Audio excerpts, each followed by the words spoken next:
quero saudar os meus irmãos aqui presentes, aos irmãos que congregam pela internet, os irmãos de Santos, não é? Tem uma congregação em Santos, dirigida pelo diácono Rui e regida por Regina, né? Que Deus abençoe vocês que acompanham pela internet, no mesmo espírito, celebrando ao Deus da nossa salvação. Eu quero fazer um convite à igreja, desde já. É um convite bem chique, porque não é todo dia que a gente completa 25 anos de alguma coisa, não é? E agora em dezembro, dia 4 de dezembro, eu quero celebrar a Deus um culto em ações de graças aqui, pelos meus 25 anos de pastorado. Então, eu convidei o pastor da minha infância, da minha juventude, para ser o pregador da ocasião aqui. Ele virá de Aracaju, e é uma história muito bonita, porque ele foi o pastor da minha infância, ele é da minha cidade, Natal, e foi o pastor que me enviou ao seminário, foi o meu tutor no seminário,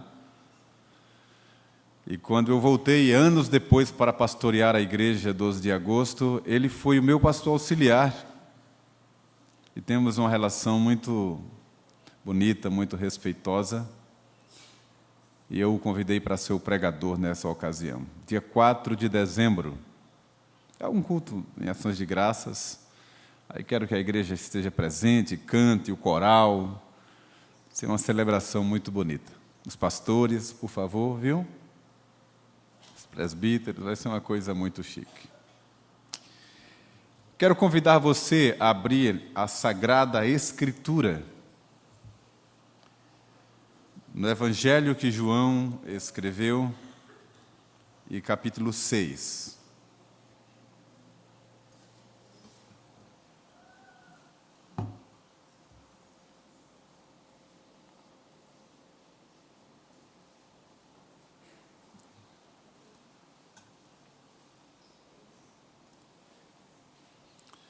João capítulo 6.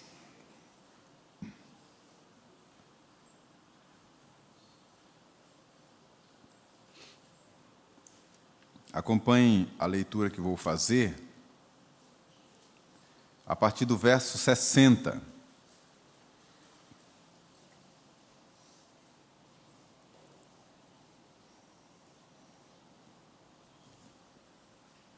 O título é Os discípulos escandalizados. Muitos dos seus discípulos, tendo ouvido tais palavras, disseram: duro é este discurso, quem o pode ouvir?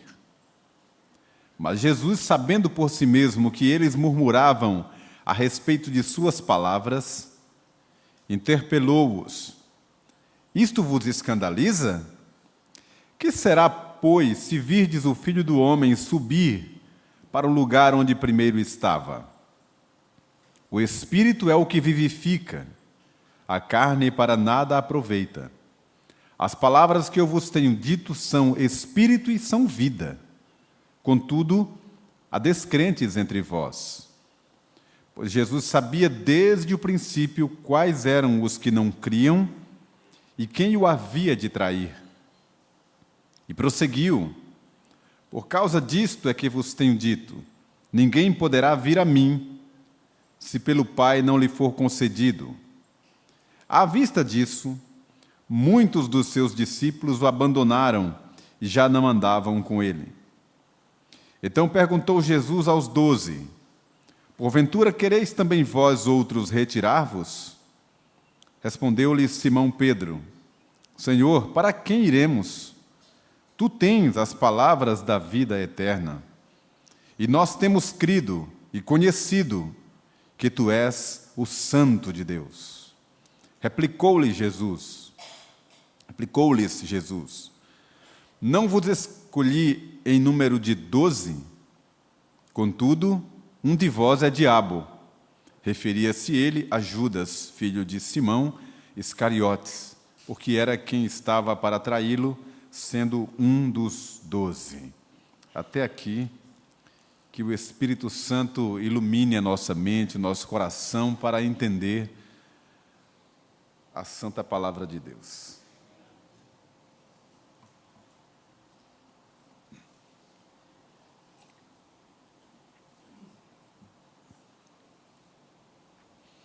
Volte uma página na sua Bíblia.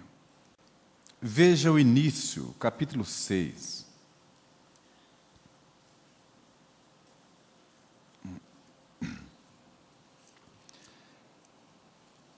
Versículo 2. Diz assim: seguia-o numerosa multidão, porque tinha visto os sinais que ele fazia na cura dos enfermos. Volte mais uma página e vejam quais foram esses enfermos. Aqui no capítulo 4, nós encontramos a cura do filho de um oficial do rei. E o capítulo 5, a cura de um paralítico. E então, capítulo 6, versículo 2, uma numerosa multidão o seguia, porque tinha visto os sinais que ele fazia na cura dos enfermos. Aí Jesus multiplica os pães, que é o capítulo 6, correto? Aí você passa mais um pedacinho. Aí Jesus anda sobre o mar logo em seguida. E realmente é um fato imediato, porque fazia parte de um treinamento, era a didática de Jesus. O evangelista diz que isso aconteceu porque eles não tinham ainda entendido a multiplicação dos pães. Jesus deu aquele tratamento de choque para que os 12 tivessem aquele discernimento de que tudo aquilo era para mostrar quem Jesus de fato era. Então, o andar sobre o mar foi uma experiência dos 12 que viram aquele sinal. Os demais, que eram uma grande multidão, não viram nada sobre a travessia do mar, mas ficaram tão impressionados com a multiplicação dos pães e as diversas informações anteriores dos milagres, das curas, de palavras ditas, que ficaram procurando Jesus por onde ele ia. E o texto diz que Jesus, vendo aquele movimento das multidões, saiu, porque viu que eles estavam apenas impressionados com os milagres, com os sinais, e queriam tomar Jesus para fazê-lo rei, para um grande movimento social, e apresentá-lo como o rei dos judeus. E quem sabe, tomando aquela liderança, com aquele grande poder, articular um grande movimento para derrubar aquele governo opressor e colocar então Jesus como seu rei. Vendo isso e sabendo que aquele era o propósito, Jesus se retirou e foi para outro lugar e ficou a sós, ficou sozinho. A multidão, procurando não encontrando, tomou alguns barcos e informações e foram para o outro lado e encontraram Jesus, do outro lado do lago de Genezaré, ou de Tiberíades. E Jesus, então, vendo a multidão, novamente começa a ensinar, e começou a pregar. E falando para eles sobre o pão do céu, que era diferente daquele que eles tinham comido e que, depois da digestão, não sobrava nada. Eles ficaram tão impressionados com aquela palavra e se escandalizaram de fato. Não entendiam o que Jesus queria dizer com o pão que desceu do céu. E disseram assim uns para os outros: ué, mas esse não é o Jesus, filho de José? Verso 42, estou falando do verso 42. Não é esse Jesus, o filho de José, Acaso não lhe conhecemos o pai e a mãe? Como, pois, agora diz, desci do céu? E se escandalizavam com isso, e murmuravam entre eles. E Jesus continuou falando, disse, olha, aquele pão que Moisés, inclusive, deu, é um pão que perece. Falando do maná. Mas eu sou o pão do céu. Quem de mim se alimenta, por mim viverá. E quem se alimenta desse pão, nunca mais terá fome. E começou a falar dessas realidades, e aí é que eles ficaram mais enfurecidos e mais escandalizados. E Jesus foi apertando o passo e dizendo que se alguém não come da sua carne, não bebe do seu sangue, não tem parte com ele. E aí eles ficaram malucos, ficaram doidos com essa palavra e, de fato, se escandalizaram. E daquela multidão de discípulos, um a um foi se retirando, ficando apenas os 12. E chegaram a dizer que duro é este discurso, quem o poderá ouvir? Agora eu quero destacar para a meditação desta manhã o que era que de fato escandalizava aquele grupo. Vejam comigo o versos 61 e 62. Notem aí, por favor. Jesus diz assim, sabendo por si mesmo, verso 61, que eles murmuravam a respeito de suas palavras, interpelou-os, dizendo, isto vos escandaliza? Aí veja agora o verso 62. Que será, pois, se virdes o Filho do Homem subir para o lugar onde primeiro estava? Aqui está a chave de toda a passagem, de todo o trecho. O que é que, de fato, escandalizava aquela geração e aqueles supostos discípulos? O que será, pois, se vocês chegarem a ver o Filho do Homem subindo para o céu? Para o lugar de onde ele veio. Porque a palavra de Jesus, que gerou toda essa murmuração, foi: eu sou o pão que desceu do céu.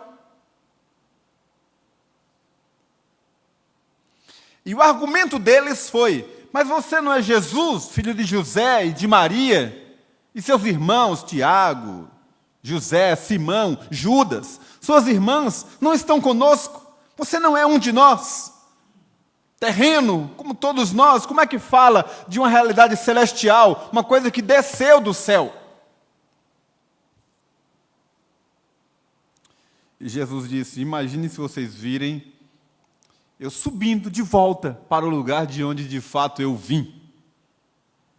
Vocês não vão entender nada. Essa é a questão. Então, eu quero partilhar com vocês sobre esse duro discurso para quem não tem o discernimento espiritual.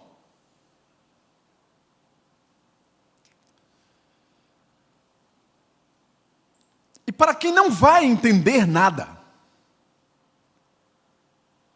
Por mais que se fale, por mais que se explique, por mais razoável que seja, por mais lógica que pareça ser a questão, não vão entender. E vocês vão notar aqui, capítulo 7, não precisa abrir, é só uma referência. Capítulo 7 inteiro fala sobre a incredulidade dos irmãos de Jesus, irmãos de sangue, os filhos de José e de Maria. Os próprios irmãos não creram em Jesus e pediam sinais para poderem crer nele. E a palavra de Jesus, notem vocês, é a seguinte: olha, eu já mostrei de todas as formas, eu já falei e me revelei de diversas maneiras, Mas sabem por que vocês não creem? Porque vocês não são as minhas ovelhas. Os sinais que eu apresentei em nome do meu Pai revelam quem eu sou, mas vocês não podem crer. E aí Jesus diz 2 vezes no texto que eu li, e vocês podem conferir depois em casa. Jesus disse assim 2 vezes. Todo aquele que o Pai me dá, esse virá a mim. E o que vem a mim, jamais lançarei fora. E outra vez ele diz assim, que é o Pai quem concede, é o Pai quem dá. E aquele que o Pai me der, eu o ressuscitarei no último dia. São várias palavras para dizer uma mesma coisa. Essa realidade espiritual não pode ser percebida, conhecida pela mente humana, pelo exercício intelectual. É obra de Deus. É Deus quem dá. Porque Jesus estava o tempo inteiro do lado deles. O tempo inteiro operando milagres e sinais e coisas extraordinárias e através da sua palavra claramente revelando coisas que eles em todo o tempo não aceitaram, não entenderam e não perceberam. Vou dar alguns exemplos para vocês para formatar e formalizar essa introdução longa. Notem vocês os discípulos, os 12. Os 12, que foram aqueles que estiveram mais próximos de Jesus,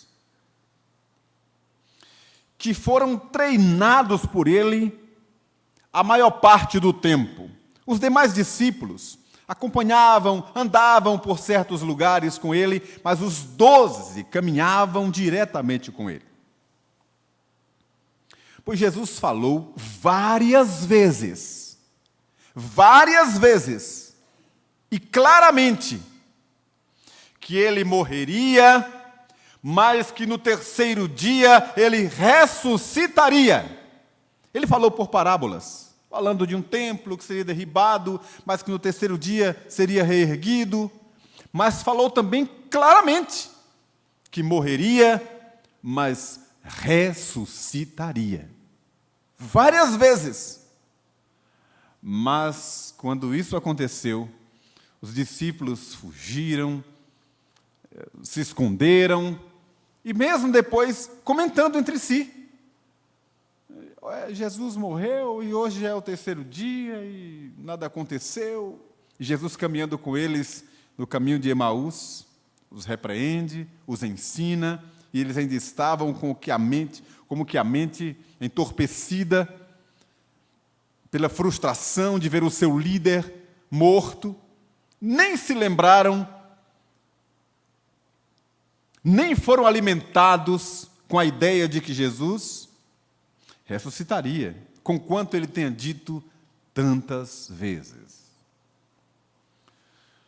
Outro exemplo. Jesus ensinou e falou para os seus discípulos várias vezes que o seu reino não era desse mundo. De que o seu governo não era um governo humano.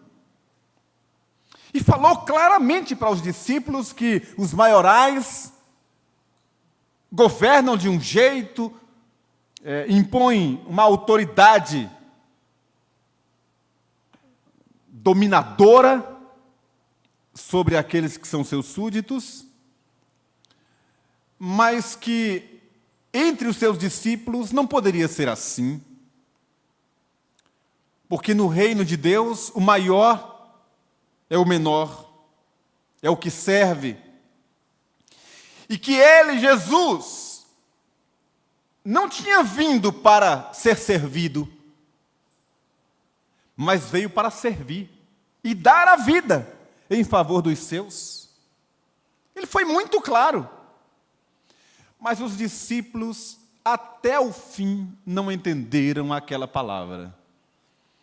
Quando chegaram depois da ressurreição de Jesus, momentos antes da ascensão de Jesus aos céus, Os discípulos ainda perguntaram a Jesus que hora era, qual era a maneira, como é que Jesus ia fazer para restaurar o reino a Israel. Ainda com a noção, uma conotação política para o reino e o ministério de Jesus.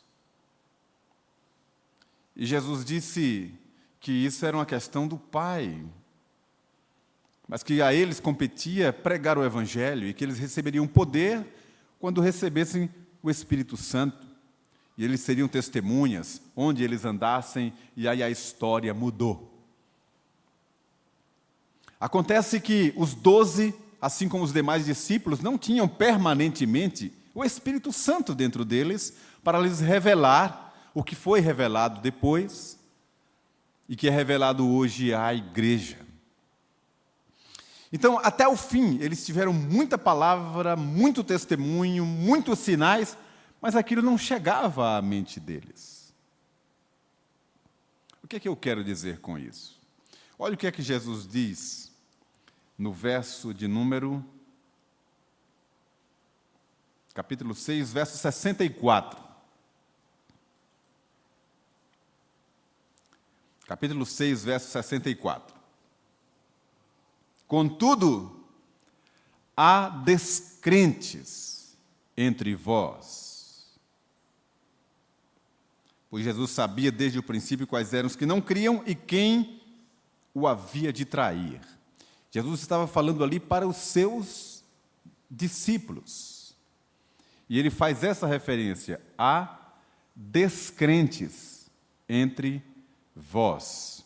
Eu preguei aqui há algumas semanas sobre Tomé, que é o símbolo e o exemplo daquele que não creu. Mas lembrem, quando eu preguei, eu fiz algumas colocações que quero trazer de volta aqui para este contexto. Tomé não foi o único que não creu. Tomé foi o que publicou a sua descrença. E é o texto bíblico quem diz que os demais também não creram. Confira na sua Bíblia. Havia descrentes. Aquelas palavras de Jesus, altamente espirituais, não chegavam ao entendimento e à compreensão humana, até porque a compreensão humana, de fato, é limitada. E eles não tinham ainda sido tocados, como depois da descida do Espírito Santo em Pentecostes.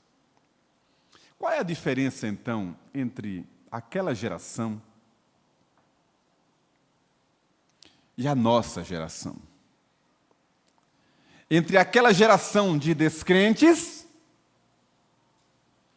e a nossa geração de descrentes.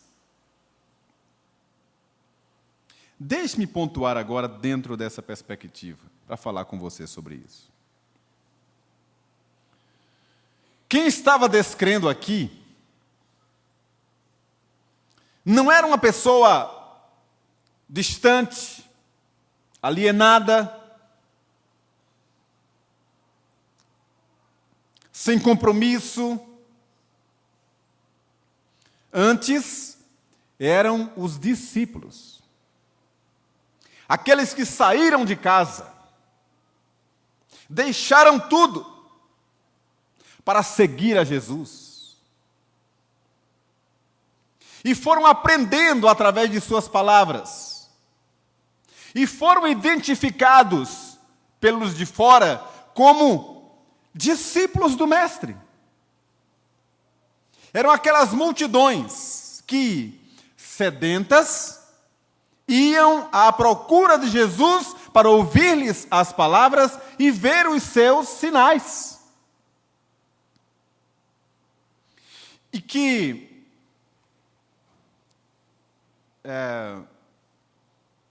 se orgulhavam,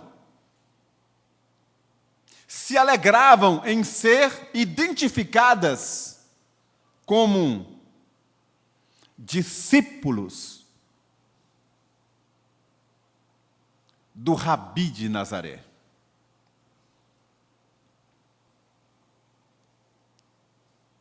mas eram descrentes. E a motivação do coração era ver os sinais, presenciar os milagres, comer do pão, provar do dom celestial. Mas a palavra de Deus, em sua essência, não tinha chegado ainda ao ouvido espiritual daquele povo. E a nossa geração não é a mesma coisa? Vou criar um exemplo, pode ser agressivo, mas por ser verdadeiro, terei liberdade de expressá-lo.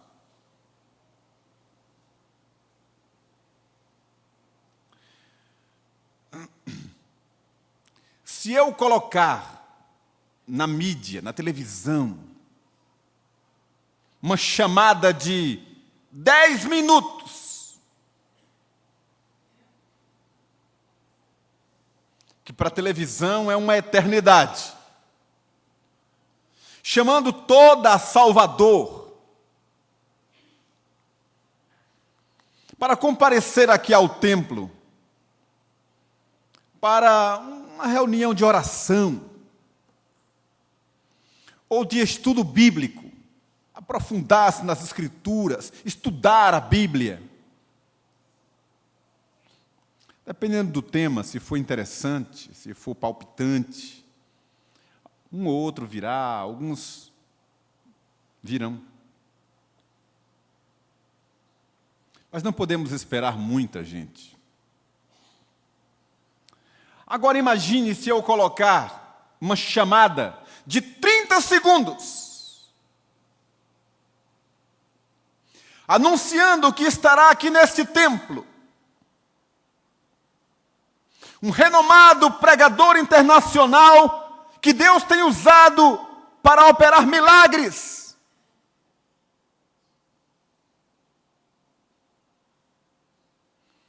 E que naquela ocasião acontecerá na Igreja Presbiteriana da Bahia uma noite de milagres. Eu pergunto a vocês, vocês acham que a gente teria espaço e lugar para acomodar os que viriam? Eu desconfio que não. Porque isso já aconteceu em muitos lugares. Vou lhes contar uma história para ilustrar. A questão de estudo bíblico já está mais do que conhecido, não preciso ir mais além, você já sabe, a gente é uma geração de apressados, nós temos uma agenda muito cheia, e estudar dá trabalho, exige disciplina e uma série de exercício mental, físico, um esforço muito grande, então muitos já não estão mais suportando tanto esforço. Mas estava em Belo Horizonte e foi anunciado, recebemos um panfletozinho com um convite para um grande encontro no Mineirinho, que é um ginásio de esportes muito famoso em Belo Horizonte, imenso, onde acontecem muitos jogos importantes. E não vou nem dizer o nome do milagreiro, mas era um anúncio de muitos milagres. Eu, um outro pastor da igreja e um diácono da igreja fomos lá assistir e ver aquele grande evento. E olha, primeiro que deu muito trabalho encontrar estacionamento. E deu trabalho entrar, que a gente chegou já, não em cima da hora, mas deveríamos ter chegado muito mais cedo, porque pessoas madrugaram para chegar lá. Uma coisa impressionante. E dentro estava superlotado, apinhado de gente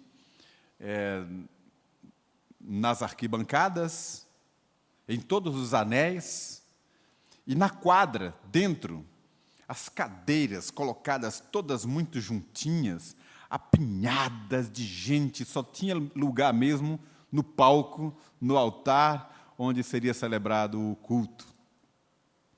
E nós encontramos um lugar na quadra, ali, apertado, nós três ficamos ali. E foi aquele grande momento de celebração, cantores gospel da região se apresentaram, e um coral de umas 200 vozes também cantou, e depois foi apresentado como um grande astro de cinema, o grande pregador, e então ele entrou, e é como se fosse o próprio Jesus entrando ali. E ele pregou uma mensagem de uns 15 minutos. Uns 15 minutos, sobre a mulher do fluxo de sangue que tocou na orla da veste de Jesus e que Jesus liberou o poder. E foi aquele poder liberado que curou aquela mulher que os médicos não conseguiam curar. E que aquele poder de Jesus não tinha morrido, aquele poder estava ali. E a multidão, naquela grande expectativa, e aí ele começou a dar palavras de ordem, primeiro para a sua equipe, soprando sobre eles e touch!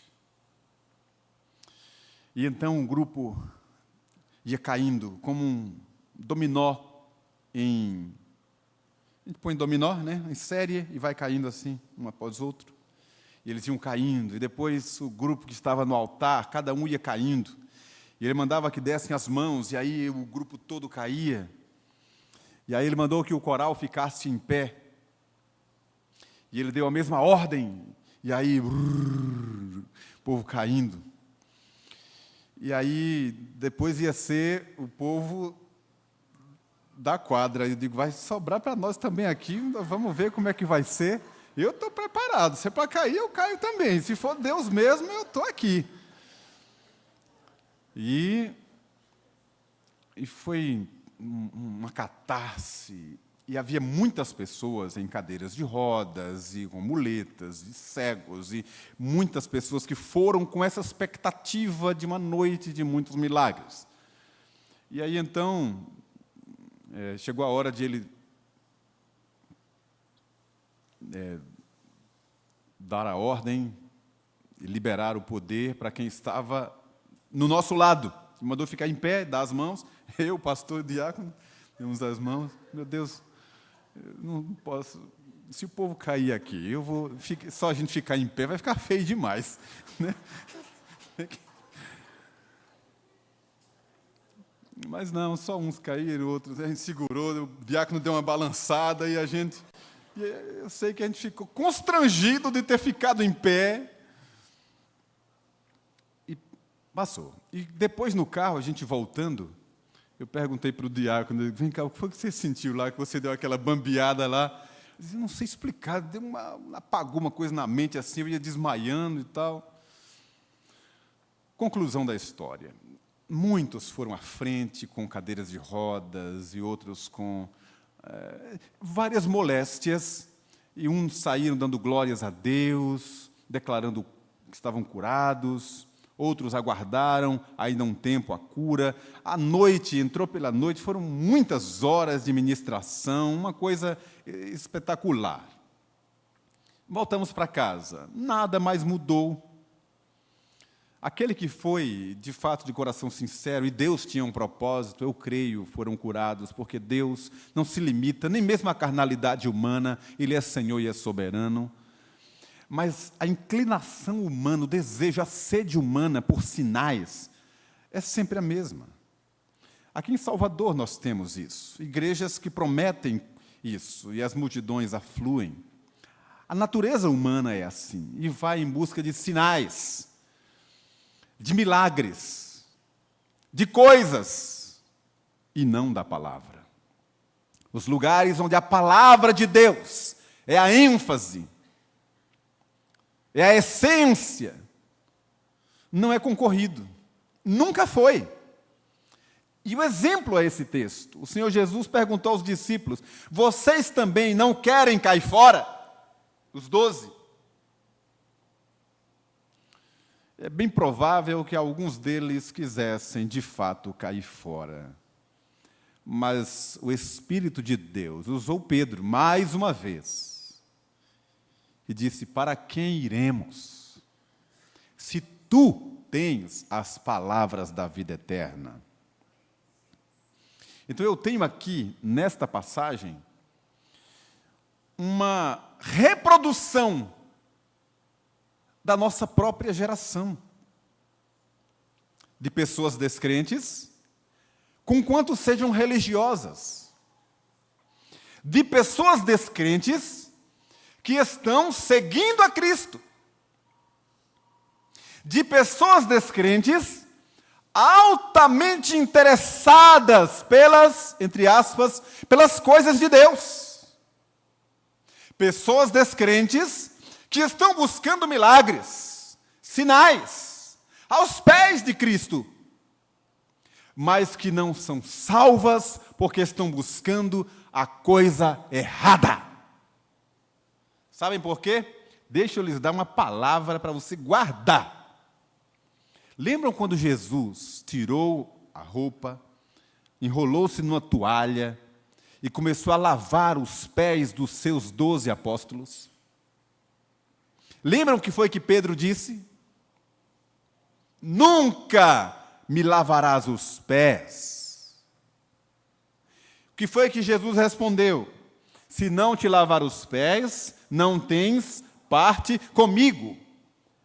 Pedro então respondeu: se é assim, então lava tudo, que eu quero ter parte contigo. Qual foi a palavra de Jesus? Não tens necessidade de lavar senão os pés, porque vocês já estão limpos pela palavra que vos tenho falado. Porque as minhas palavras são verdade e vida. Queridos, que nos alimenta não é o milagre, é a palavra de Deus. Querem um exemplo para ilustrar ainda mais essa verdade? Numa dessas viagens, num desses congressos que eu preguei, eu usei essa ilustração que vou usar agora aqui. Permitam-me a liberdade. Veja como a mente humana funciona, inclusive a nossa, evangélica e dos crentes. Porque tem crente que não é crente. Claro, o diabo é crente, mas não é crente. Gostaram dela? Gostou, Cláudio? Eu ilustrei assim. A gente tinha ouvido um testemunho de uma pessoa que havia sido drogada, foi ao fundo do poço. Pense em todas as misérias humanas que alguém pode fazer. E essa pessoa havia sido transformada, restaurada, e agora era um evangelista, um pregador do evangelho. E a pessoa deu esse testemunho, a igreja só faltou subir no banco, e é para subir no banco mesmo, não literalmente, mas é para glorificar a Deus mesmo. Mas depois eu ilustrei da seguinte maneira. Uma outra pessoa tinha dado um testemunho, a igreja praticamente não disse amém. Porque a pessoa disse que nasceu no evangelho, e cresceu na igreja, e nunca se desviou dos caminhos do Senhor. E que hoje era um pregador do evangelho, e nunca havia se desviado dos caminhos do Senhor. A igreja praticamente nem disse amém, nem nada, achou uma coisa normal.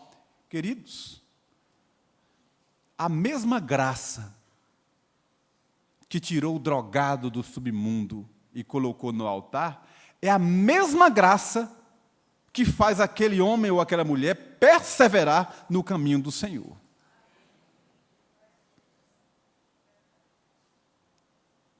Não é verdade?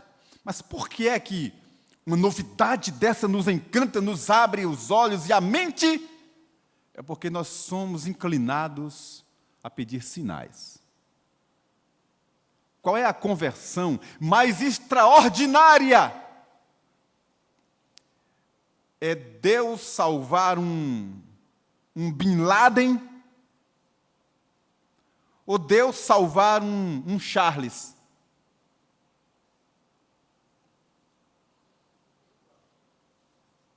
Para nós, é salvar um Bin Laden. Para Deus, um Charles, antes da conversão, é tão miserável, pecador, quanto um Bin Laden. Não tem diferença nenhuma. Quem nos torna santos é a graça.